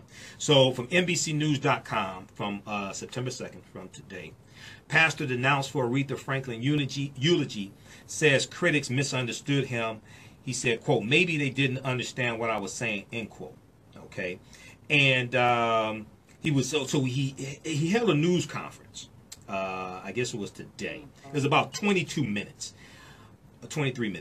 Asked during a news conference about pushback to parts of his speech that appeared to deride black mothers and the response to police violence against African Americans, among other things, Reverend Jasper Williams said, quote, I like to think there has been no, he said, I like to think there has been no pushback, end quote. He said, maybe they didn't understand what I was saying, okay? He pressed on his assertion that African American mothers can't raise, quote, a black boy to be a man, end quote. As Williams put it in his eulogy, he said, quote, you internalized it like that. I'm talking about single women struggling. In the black community, there is no mentoring. 70% of our households are headed by our precious women. They cannot teach a boy to be a man, end quote. He said the women need help in their homes, end quote. I already covered that. I already said that. You got to have that. But see, you have to understand, the single parent led African American household, the majority of homes being like that, you didn't start seeing that change until the 1960s. It wasn't like that in 1910, 20, 30, 40, 50. In 1910, about 90% of African American children had their fathers in the home. 1960, about 80% of African American children had their fathers in the home. But when you start having, especially you start seeing this change in the 70s. You see drugs coming into the African American community in the 60s. You see the derailment of the civil rights movement. You see August 1967, the FBI creates the counterintelligence program. You see a deindustrialization of the inner city that goes back to the late 40s and 50s. We see it escalate in the 60s also, a deindustrialization of the inner city. You see jobs being lost, and you see factories being relocated to the suburbs. Okay, this is what I'm saying. See, there's a whole history behind this. Okay, so when you deal with an issue, let me put it to you like this: African Americans killing each other at a higher rate than white people is not the problem. It's a symptom of a greater problem that comes out of white supremacy and racism. You have to understand the history of this problem to actually deal with addressing it and fixing it.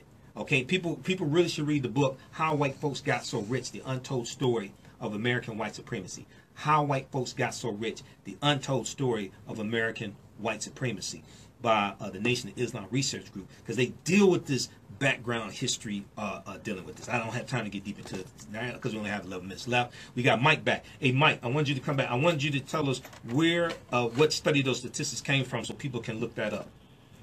Okay, no problem. So the first one is Washington Post, done by Heather McDonald. The second one, you have the name. You have the name from the Washington Post. You have the name of the article. Yeah, yeah. I don't know the name of the article, but it was written by Heather McDonald in 2017. She analyzed the FBI crime statistics. Okay. Sorry, not giving me the exact name of the article, but if you put in Heather McDonald 2017, you'll get that. And the other one was from NPR. But the city of Detroit's homicide rate has gotten better, so sorry for putting that bad information out. I think the city of Detroit right now is at about 49%, but nationally... 49% what? What does 49% represent? Clearance. Oh, clearance. Okay. It's about a 49% clearance rate. So I was off by lumping Detroit in with the national urban number. Sure. So in Detroit it is better, but nationally in the urban areas it's about 30% clearance rate. Yeah. There was an article recently from the Washington Post dealing with, because I read the Washington Post every day. It was dealing with how there's a high rate of cases of African Americans being killed not clear. There's some contributing factors. To that. I need to pull up that article. Maybe we'll talk about that next week. Okay. Let me tell you one of the, Go ahead. Let me tell you one of the contributing factors. Yeah. The sad thing is in discovery, once the defense attorneys find out who the key witness is, in discovery, unfortunately, he lets the perpetrator know, and the cities are not doing a good enough job protecting the people who are coming forward. Right. I mean, I'm an average guy. If I see a homicide and the defense attorney gonna rat me out and the cops not gonna give me protection, then I didn't do nothing. Right. Like you said, there's a lot to do. That's what the Yeah, exactly. They're contributing factors to. All right, thanks for calling. They're contributing factors to this. Okay. Okay. So let me go on with this article. This is Reverend Jasper Williams clarifying his statements. I want to give this to you because I spent time commenting on his statements. So during his speech, Williams, who is the pastor emeritus of Salem Bible Church in Atlanta, and delivered the eulogy for Reverend C.L. Franklin in 1984. He also appeared to criticize Black Lives Matter, asserting that black people care more about police violence against African Americans than black-on-black crime.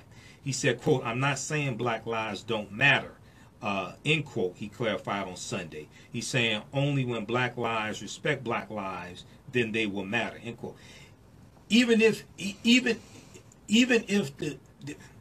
okay, no, that's not true.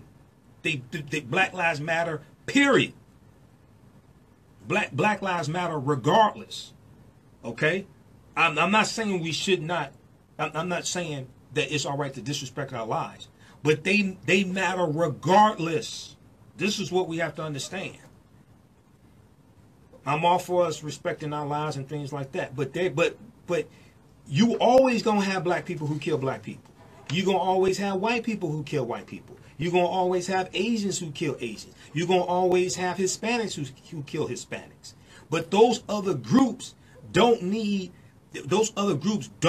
movements to demand that their lives have value. There's a historical context in this country for African American lives to always have been devalued.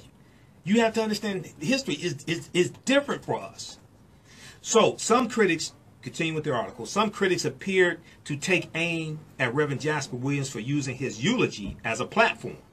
As one observer noted in a Facebook post that has been eulogies nearly 700 times, quote, eulogies are not, let me get this off my chest speeches.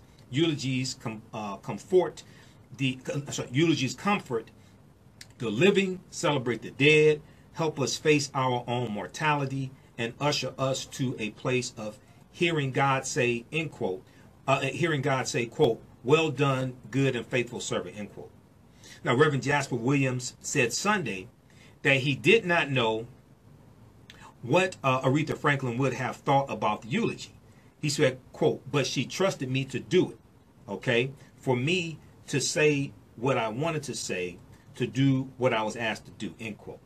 He said, I meant nobody no harm, and I meant the truth, okay? So that is, those are excerpts from, he did about a 23-minute press conference today. We'll post this link here on the thread of the broadcast. It's from NBCnews.com. Pastor denounced for Aretha Franklin eulogy, says critics misunderstood him, okay?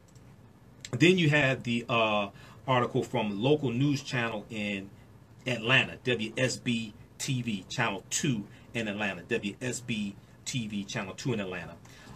Quote, I was just telling the truth, end quote, Atlanta pastor defends Aretha Franklin eulogy. It's from September 2nd also. So in here, let me just hone in. Reverend Jasper Williams previously told Channel 2 Action News investigative partners at the Atlanta Journal-Constitution, AJC.com, check out Atlanta Journal-Constitution also, very good publication, that he knew his remarks would be controversial, which he again stated at the conference on Sunday, news conference on Sunday. He said, quote, I just wish somebody would understand my heart and understand what I'm trying to do, instead of making mockery of creating difficulty that hurt me more than anything else, end quote. But see, I see you, okay. I find it just very odd that people want to deal with the behavior but don't understand these other side effects of white supremacy and racism, and they don't want to deal with it holistically. Okay? So, check this out also. All right, we're out of time. Boy, that went by quickly. All right. I'm going to do another, we'll try to get on Facebook Live tonight or tomorrow sometime. Follow us on the African History Network. We got to get to these other topics later. Visit our website, AfricanHistoryNetwork.com. Huh? Did you want to take that last Yeah, call? we can take this last call, squeeze it in. Okay, thanks for calling. Gabe, welcome to the African History Network show. Thanks for holding. Tell us where you're calling from. Hi, Michael. My name is Gav, actually. Gav, I'm sorry, Gav. Okay. That's okay. That's okay. I'm calling from New Orleans. Okay. I want to say, because I even commented on my YouTube channel, I agree with you, and I disagreed with the pastor Williams' comments, Bishop Williams' comments, and for the same reason you're saying. There's nothing wrong with demanding accountability. There's nothing wrong with demanding responsibility. And obviously, we do have our problems in the community that need to be addressed. I do, being an attorney, I hate seeing, young mothers crying over their sons who actually killed someone and try to make excuses for that person. But having said that, I am aware of the system of white supremacy and racism that plays a factor in our environment and our decisions. His comments, basically, he was using a platform, and he didn't have proper context of what he was saying, because I, personally felt that wasn't the time for him to be saying all of that. Queen Aretha Franklin has given and contributed to the civil rights movement. She fought to have Angela Davis out of jail. Another thing that got me, I was shocked that Minister Farrakhan didn't even speak after Bill Clinton spoke and Al Sharpton and I talked about that earlier in the show. Now, Minister Farrakhan, from my understanding, talking to somebody who actually read the program, Minister Farrakhan was not on the program to speak. He was a VIP. He was there on stage, but he was not on the program to speak for whatever reason. So that was planned by the family. But go ahead. Well, yeah, I understand. Well, the thing is, we didn't see the program, but it's just Oh, no, it's online. I think was what. No. Well, no, I know it's online, but nobody. I guess seeing him there, everybody thought he may have changed something because the program actually was supposed to last till 2:30, and it was a 9-hour. Yeah, it was about 8 hours. Yeah, well, it started late, but it's a black funeral, so you just say. I think that was too long. I saw people asleep in the funeral, man. That was real long. Right. But yeah, I know you got to go, but yeah, I just think that the Bishop Williams, who was gone, I felt that it was in bad context, and Tariq Nasheed is even talking about it. He used his platform to shame, to shame young black people, and that's really why there's a disconnect, I feel, with the church and these old heads versus the younger generation of people in the church. That's why they just feel like you talk down on them and don't start talking with them and explaining everything and hearing both sides. Like the female caller who called in earlier, she said she wished you guys could come together because you have a wealth of information you could share with them. Right. Of course, they can use their platform for that. And they can talk to you, see where they fit. Hey, Gav, we're out of time. We got to go, man. Another show's coming up. Oh, but thanks for calling. All right. Visit AfricanHistoryNetwork.com, AfricanHistoryNetwork.com. Right now, it's correct wrong behavior. It's not over till we win Wakanda forever. We'll talk to you next week. Peace. Stay tuned for Pastor Mo. Programming on 910 AM Superstation are not for sale. They're not for sale. All right. We got to get out of here. Okay. Talk to y'all later. I'll try to get on tonight around midnight and maybe do some other topics. I'll see how much energy I have. If not, we'll do it tomorrow, okay? Talk to y'all later. Peace.